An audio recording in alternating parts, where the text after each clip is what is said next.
Hello everyone welcome to Grow Malayalam. ഇന്ന് നമ്മൾ സംസാരിക്കാൻ പോകുന്നത് ബിസിനസ്സുകളുടെ ക്യാഷ് ഫ്ലോയുമായി ബന്ധപ്പെട്ട ഒരു ടോപ്പിക്കാണ്. പിന്നെ കഴിഞ്ഞ വർഷം 2021-22 ഏറ്റവും ഉയർന്ന ഫ്രീ ക്യാഷ് ഉണ്ടായിരുന്ന ടോപ്പ് 5 കമ്പനീസ് ഏതൊക്കെയാണ് എന്നും കൂടെ നമുക്ക് നോക്കാം. അപ്പോൾ എന്താണ് ഈ ഫ്രീ ക്യാഷ് ഫ്ലോ FCF പല തരത്തിൽ വിശദീകരിക്കാൻ പറ്റും. ഈ കോൺസെപ്റ്റ് ഏറ്റവും ഈസിയായി മനസ്സിലാക്കാൻ വേണ്ടി ഇങ്ങനെ നമുക്ക് പറയാം. കമ്പനിയുടെ കയ്യിലുള്ള ക്യാഷിൽ ലയബിലിറ്റീസും അസറ്റ്സും ഒഴിവാക്കി ബാക്കിയുള്ള പാർട്ടാണ് ഫ്രീ ക്യാഷ് ഫ്ലോ. ഇനി ടെക്നിക്കൽ ടേംസിൽ പറഞ്ഞാൽ ഓപ്പറേഷണൽ എക്സ്പെൻഡിച്ചേഴ്സും ക്യാപിറ്റൽ എക്സ്പെൻഡിച്ചേഴ്സും പേ ചെയ്ത് കഴിഞ്ഞ് ബാക്കി വരുന്ന ക്യാഷാണ് ഫ്രീ ക്യാഷ് ഫ്ലോ. അപ്പോൾ ഹയസ്റ്റ് ഫ്രീ ക്യാഷ് ഫ്ലോ ഉള്ള ടോപ്പ് 5 സ്റ്റോക്സ് ഏതൊക്കെയാണെന്ന് നമുക്ക് നോക്കാം. ഈ വീഡിയോയ്ക്ക് വേണ്ടി നമ്മൾ എടുത്തിട്ടുള്ളത് 18/11/2022 മാർക്കറ്റ് പ്രൈസസ് ആണ് എന്ന് പ്രത്യേകം ശ്രദ്ധിക്കുക.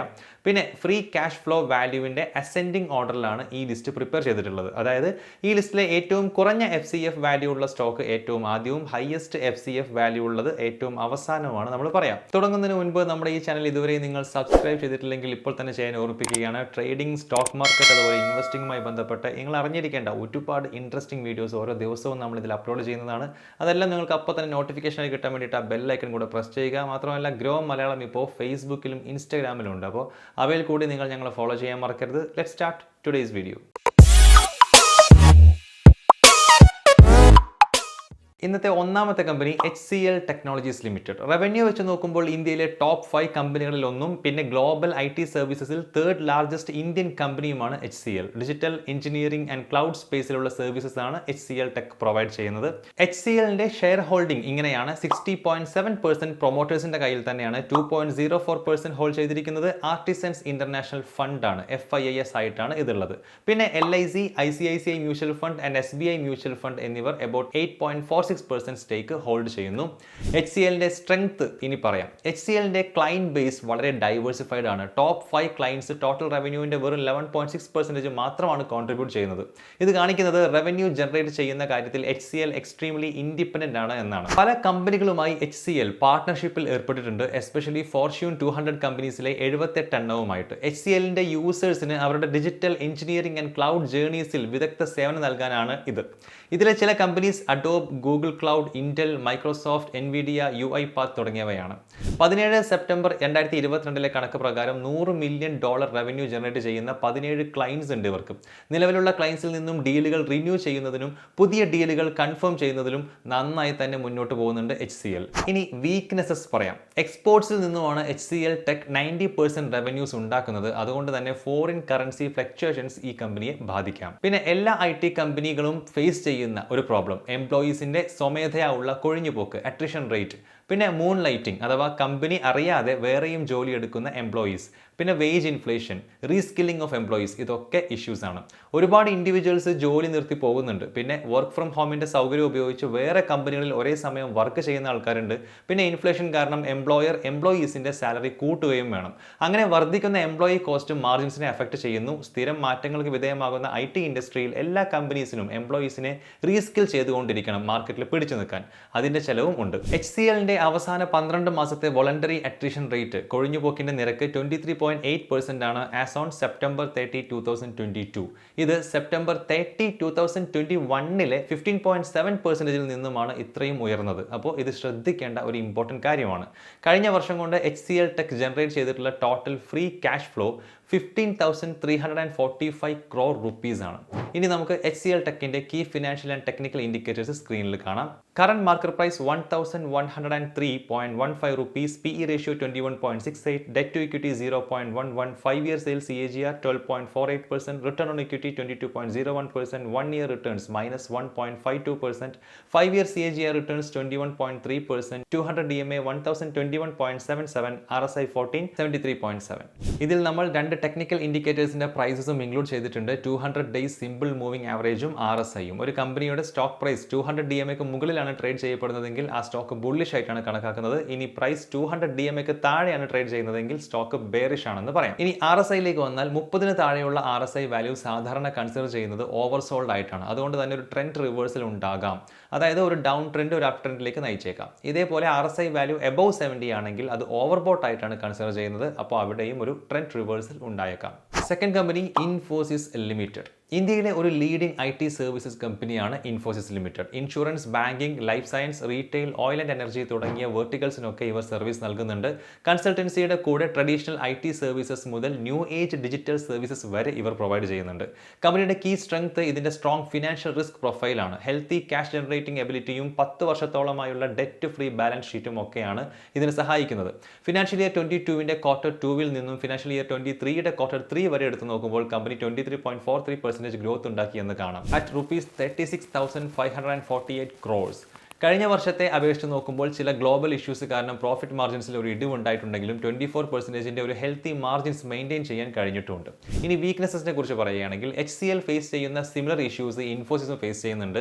ഇൻഫോസിസിൽ ഫിനാൻഷ്യൽ ഇയർ 23-യുടെ ക്വാർട്ടറിന്റെ അവസാനത്തിലെ കണക്ക് പ്രകാരം ആ ക്വാർട്ടറിൽ ജോലിയിൽ നിന്നും സ്വയം കൊഴിഞ്ഞു പോയവരുടെ പെർസെൻറ്റേജ് 27.1% ആണ്. സെപ്റ്റംബർ 2021-ലെ 20.1% എന്ന അട്രിഷൻ റേറ്റ് വെച്ച് നോക്കുമ്പോൾ 1.3% ആണ് ഇവിടെ ചേഞ്ച്. ദാറ്റ് മീൻസ് 100 എംപ്ലോയീസിനെ എടുത്താൽ അതിൽ 20 പേരാണ് സെപ്റ്റംബർ 2021-ൽ പോയതെങ്കിൽ ഒരു വർഷം കഴിഞ്ഞപ്പോൾ 100-ൽ 27 അത്. നമ്മുടെ രാജ്യത്തിന് ഒരു ഹ്യൂജ് വർക്ക് ഫോഴ്സ് ഉണ്ടല്ലോ, അതുകൊണ്ട് പുതിയ ആളുകളെ കിട്ടുമല്ലോ എന്നൊക്കെ ആലോചിക്കുമ്പോൾ ഇതൊരു വലിയ പ്രശ്നമായിട്ട് തോന്നാൻ സാധ്യതയില്ല. പക്ഷേ പുതിയ ടാലന്റഡ് ആയിട്ടുള്ള ആളുകളെ കണ്ടെത്തുകയും അവർക്ക് വേണ്ട സ്കിൽസ് ട്രെയിൻ ചെയ്യുകയും ഒക്കെ ചെയ്യുന്നതിന് ഒരുപാട് സമയവും പണവും ആവശ്യമാണെന്ന് ഓർക്കണം. അതുകൊണ്ട് തന്നെ ഈ പ്രശ്നം കമ്പനിയുടെ പ്രോഫിറ്റബിലിറ്റിയെയും മാർജിൻസിനെയും ഒക്കെ ഇമ്പാക്റ്റ് ഉണ്ടാക്കിയേക്കാം. കഴിഞ്ഞ വർഷം കൊണ്ട് ഇൻഫോസിസ് ജനറേറ്റ് ചെയ്ത total free cash flow 21,724 crore rupees ആണ്. ഇനി നമുക്ക് ഇൻഫോസിസിന്റെ key financial and technical indicators സ്ക്രീനിൽ കാണാം. Current market price 1,593.4 rupees, PE ratio 29.32, debt to equity 0.08, 5-year sales CAGR 12.18%, return on equity 28.98%, 1-year returns -10.45%, 5-year CAGR returns 26.83%. 200 DMA 1,543.44, RSI 14 64.6. Third company Steel Authority of India Limited, SAIL. ഇന്ത്യയിലെ largest steel making കമ്പനികളിൽ ഒന്നാണ് sale. ഇത് നമ്മുടെ രാജ്യത്തെ മഹാരത്നങ്ങളിൽ ഒന്നുമാണ്, ഒപ്പം ഒരു central public sector എന്റർപ്രൈസുമാണ്. സെയിൽ പ്രൊഡ്യൂസ് ചെയ്യുന്നത് അയണും സ്റ്റീലുമാണ്. ഇന്ത്യയുടെ ഈസ്റ്റേൺ ആൻഡ് സെൻട്രൽ റീജിയൻസിലായി റോ മെറ്റീരിയൽസിന്റെ ഡൊമസ്റ്റിക് സോഴ്സിന് അടുത്ത് തന്നെയായി സ്ഥിതി ചെയ്യുന്ന 5 ഇന്റഗ്രേറ്റഡ് പ്ലാന്റുകളും 3 സ്പെഷ്യൽ സ്റ്റീൽ പ്ലാന്റുകളും ഉണ്ട് സെയിലിന്. Pig iron, wire rods, pipes, electrical steels, stainless steels products തുടങ്ങി നിരവധി broad range of steel product നിർമ്മിക്കുകയും വിൽക്കുകയും ചെയ്യുന്നുണ്ട് സെയിൽ. സ്ട്രെങ്ത്തുകൾ പറയുകയാണെങ്കിൽ നമ്മൾ ഓൾറെഡി മെൻഷൻ ചെയ്തു, സെയിൽ ഒരു മഹാരത്ന പബ്ലിക് സെക്ടർ എൻറ്റിറ്റിയാണ്. ഇതിൽ ഗവൺമെന്റ് ഓഫ് ഇന്ത്യക്ക് 65% സ്റ്റേക്ക് ഉണ്ട്. അതുകൊണ്ട് തന്നെ സെയിൽ ഗവൺമെന്റ് ഓഫ് ഇന്ത്യക്ക് സ്ട്രാറ്റജിക്കലി ഇമ്പോർട്ടന്റ് ആയിട്ടുള്ള ഒരു സ്ഥാപനമാണ്.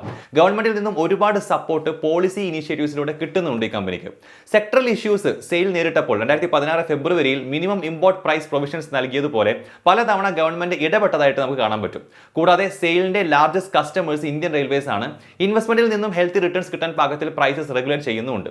പിന്നെ സെയിലിന് ലാർജ് ബാങ്കുകളിൽ നിന്നും ക്യാപിറ്റൽ മാർക്കറ്റുകളിൽ നിന്നുമുള്ള ഹൈ ഫിനാൻഷ്യൽ ഫ്ലെക്സിബിലിറ്റി ഉണ്ട്. ഇനി വീക്ക്നെസ്സസ് നോക്കാം. 2 കാര്യങ്ങൾ സെയിലിനെ എപ്പോഴും ബാധിക്കാവുന്നതാണ്. ഒന്ന് ഇൻപുട്ട് പ്രൈസസ്, രണ്ടാമത്തേത് സ്റ്റീലിന്റെ ഡിമാൻഡിന്റെയും ബിസിനസിന്റെയും സൈക്ലിസിറ്റി. മറ്റൊരു ഇഷ്യൂ ഉള്ളത് ഇൻവെന്ററി സൈക്കിൾ ഹൈ ആണ് എന്നുള്ളതാണ്. കാരണം കമ്പനിക്ക് പ്രൊഡക്ഷൻ പ്രോസസ് മുന്നോട്ട് കൊണ്ടുപോകണമെങ്കിൽ ഇമ്പോർട്ട് ചെയ്യുന്ന ഇൻപുട്സിന്റെ ആവശ്യത്തിനുള്ള അവൈലബിലിറ്റി നിർബന്ധമാണ്.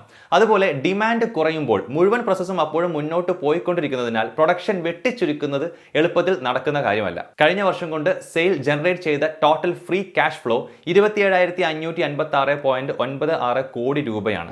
ഇനി നമുക്ക് സെയിലിന്റെ key financial and technical indicators സ്ക്രീനിൽ നോക്കാം. Current market price 80.65 rupees, PE ratio 7.01, debt to equity 0.58, 5-year sales CAGR 18.54%, return on equity 25.15%, 1-year returns -27.01%, 5-year CAGR returns 0.49%, 200 DMA 85.09, RSI 14 46.7. Fourth company Tata Steel Limited. Tata Steel establish ചെയ്യുന്നത് ഏഷ്യയിലെ ആദ്യത്തെ integrated private steel company ആയിട്ടാണ് 1907-ൽ. ഇതിന്റെ കൂടെ തന്നെ ഇന്ത്യയിലെ ആദ്യത്തെ industrial city ജംഷഡ്പൂറും നിലവിൽ വന്നു. ടാറ്റ സ്റ്റീലിന്റെ പ്രൊഡക്റ്റ് പോർട്ട്ഫോളിയോ 4 സെഗ്മെന്റ്സ് ആക്കി ഡിവൈഡ് ചെയ്തിട്ടുണ്ട്. Automotive and special products, industrial products, projects and exports, branded products and retail, and services and solutions എന്നിവയാണ് അവ. ഇനി ഷെയർ ഹോൾഡിംഗ് പാറ്റേൺ എങ്ങനെയാണെന്നും നമുക്ക് പറയാം. ഫോറിൻ ഇൻസ്റ്റിറ്റ്യൂഷണൽ ഇൻവെസ്റ്റേഴ്സിന് കീഴിൽ ഗവൺമെന്റ് ഓഫ് സിംഗപ്പൂർ ഇൻവെസ്റ്റ് ചെയ്തിട്ടുണ്ട് ഇതിൽ അപ് ടു 1.40%. പിന്നെ ഏതാനും ചില ഡൊമസ്റ്റിക് ഇൻസ്റ്റിറ്റ്യൂഷണൽ ഇൻവെസ്റ്റേഴ്സും ഉണ്ട്, including SBI Nifty 50 ETF, HDFC Trustee Company Limited, ICICI Prudential Blue Chip Fund, Reliance Capital Trustee Co Limited, etc. ഇനി നമുക്ക് സ്ട്രെങ്ത്തുകൾ നോക്കാം. ടാറ്റ സ്റ്റീലിന്റെ domestic operations extremely well integrated ആണ് with captive power and mining operations. ഇതുവഴി തന്നെ iron റിക്വയർമെന്റ്സിന്റെ 100%ഉം metallurgical coal റിക്വയർമെന്റിന്റെ അബൌട്ട് 25%ഉം ഇവർക്ക് കണ്ടെത്താൻ സാധിക്കുന്നുണ്ട്. അതുകൊണ്ട് തന്നെ ഇന്ത്യയിൽ ടാറ്റ സ്റ്റീൽ ആണ് most low cost steel producers. Tata സ്റ്റീലിന്റെ ഇന്ത്യൻ ഓപ്പറേഷൻസ് തന്നെയാണ് ഒപ്പം ഉള്ള മറ്റു കമ്പനികളെ വെച്ച് കമ്പയർ ചെയ്യുമ്പോൾ ഹയസ്റ്റ് EBITDA ജനറേറ്റേഴ്സും. ഇതിന്റെ പുറമെ ഡൊമസ്റ്റിക് മാർക്കറ്റിലെ ഇവരുടെ മാർജിൻസ് വളരെ കൂടുതൽ ഉയർന്നതാണ്. അതിന്റെ കാരണം സ്വന്തം ഖനികളിൽ നിന്നും റോ മെറ്റീരിയൽസ് കിട്ടുന്നു എന്നുള്ളതാണ്. ടാറ്റ സ്റ്റീലിന്റെ കീ മാർക്കറ്റ് ഇപ്പോഴും ഇന്ത്യ തന്നെയാണ്. ഇവിടെ 87% മാർക്കറ്റ് ഷെയർ ആണ് ഇവർക്കുള്ളത്.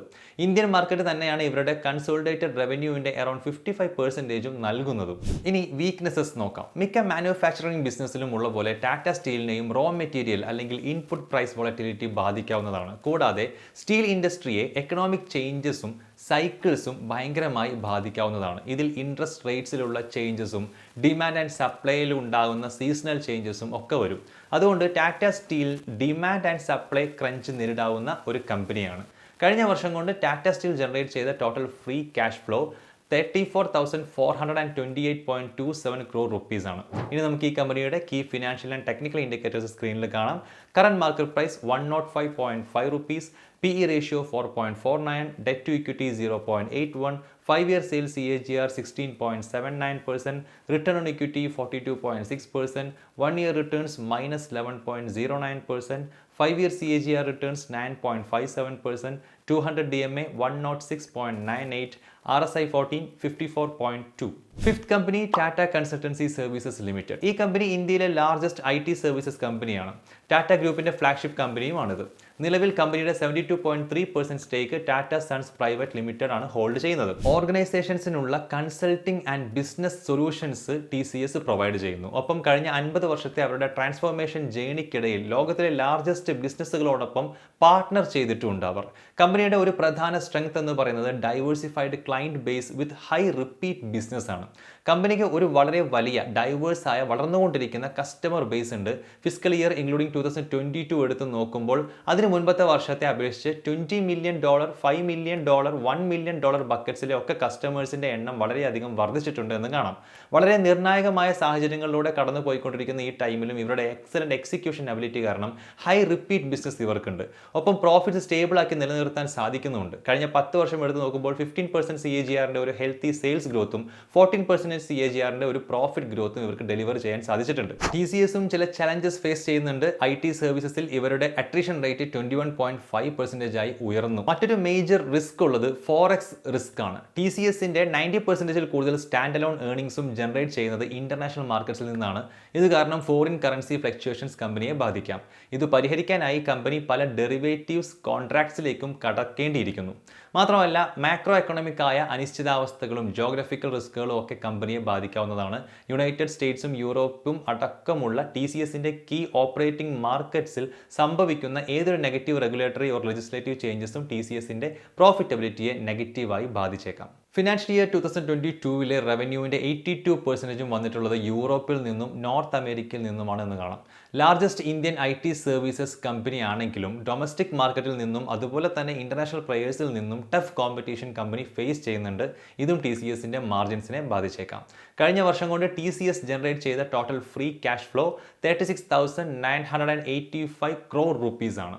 കമ്പനിയുടെ ചില പ്രധാനപ്പെട്ട ഫിനാൻഷ്യൽ ആൻഡ് ടെക്നിക്കൽ ഇൻഡിക്കേറ്റേഴ്സ് ഇനി നോക്കാം. Current market price 3,343.45 rupees, PE ratio 30.87, debt to equity 0.08, 5-year sales CAGR 10.2%, return on equity 43.64%, 1-year returns minus 3.8%, 5-year CAGR returns 19.82%, 200 DMA 3,297.88, RSI 14 68.5. അപ്പോൾ ഇതൊക്കെയാണ് 5 stocks with highest free cash flow. അപ്പോൾ നമ്മൾ പ്രത്യേകം ഓർപ്പിക്കുന്നത് നമ്മുടെ ഈ ചാനലിലെ എല്ലാ വീഡിയോസും എഡ്യൂക്കേഷൻ പർപ്പസിന് വേണ്ടി മാത്രമുള്ളതാണ്. നമ്മൾ യാതൊരു വിധത്തിലുള്ള ബൈ ഓർ സെൽ റെക്കമെൻഡേഷൻ നൽകുന്നില്ല. നിങ്ങൾ ഇൻവെസ്റ്റ്മെൻറ്റ് ഡിസിഷൻസ് എടുക്കുന്നതിന് മുൻപ് കാര്യങ്ങളെക്കുറിച്ച് നന്നായി പഠിച്ചു മാത്രം ആ തീരുമാനത്തിലെത്തുക. അപ്പോൾ ഈ വീഡിയോ ഇഷ്ടമായെങ്കിൽ ലൈക്ക് ചെയ്യാൻ മറക്കരുത്. ഇതുപോലെയുള്ള കൂടുതൽ വീഡിയോസിന് വേണ്ടിയിട്ട് ചാനൽ സബ്സ്ക്രൈബ് ചെയ്യുക. മറ്റൊരു ഇൻട്രസ്റ്റിംഗ് വീഡിയോയുടെ നമുക്ക് വീണ്ടും കാണാം. Thank you for watching. By.